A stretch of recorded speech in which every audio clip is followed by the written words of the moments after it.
ഒരു ഘട്ടം കഴിയുമ്പോൾ ജനങ്ങൾക്ക് ഇത് മനസ്സിലായി, ജാതിയിൽ നിന്നും കാര്യമല്ല, അവന്മാർ ചുമ്മാ നമുക്കൊന്നും തരണില്ല, ജാതി കളിച്ചുകൊണ്ട് പോകണമെന്ന് പറഞ്ഞപ്പോൾ ജനങ്ങൾ വീണ്ടും തിരിഞ്ഞു. അപ്പോൾ വികസനം പറഞ്ഞു, വികസനമാണ് നമുക്ക് കൊടുക്കുക, ആളുകൾക്ക് വലിയ റോഡും.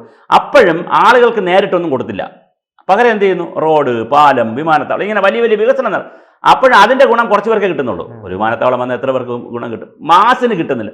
അപ്പോഴും മാസ് പിണങ്ങിയപ്പോൾ എന്ത് ചെയ്തു, വെൽഫെയർ പരിപാടികൾ തുടങ്ങി, ക്ഷേമ പ്രവർത്തനങ്ങൾ, ഡയറക്റ്റ് പൈസ കൊടുക്കുക. മനസ്സിലായല്ലോ? അത് ഇപ്പോൾ ഈ മുരളീധരൻ ജോഷി ഇത് പറയുമ്പോഴും വേറെ കുറേ കഥകളുണ്ട്. അതായത് കേരളത്തിലാണ് ഇതിൻ്റെ ഒരു തുടക്കം നമുക്ക് പറയാം. തൊഴിലായി വേതനം കൊടുത്തുകൂടെ? PSC ജോലി കൊടുത്തില്ലെങ്കിൽ തൊഴിലായി വേതനം കൊടുക്കും. എത്രയോ വർഷം മുമ്പ് കേരളം തുടങ്ങി വെച്ചതാണ്.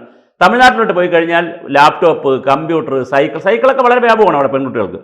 TV, ഇങ്ങനെ വീട്ടുപകരണങ്ങൾ ഒരുപാട്, മിക്സി, അമ്മമാർക്കെല്ലാം മിക്സി, തയ്യൽ മെഷീൻ, ഇങ്ങനെ ഈ ഐറ്റംസ് കൊടുക്കൽ ഒരു പരിപാടിയായി തമിഴ്നാട്ടിൽ.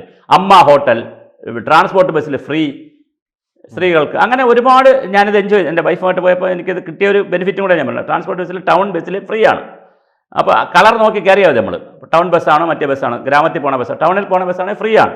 കൂടുതൽ വാർത്തകളും വിശേഷങ്ങളും നിങ്ങളിലേക്ക് എത്താൻ ABC മലയാളം സബ്സ്ക്രൈബ് ചെയ്യുക, ബെൽ ബട്ടണും അമർത്തുക.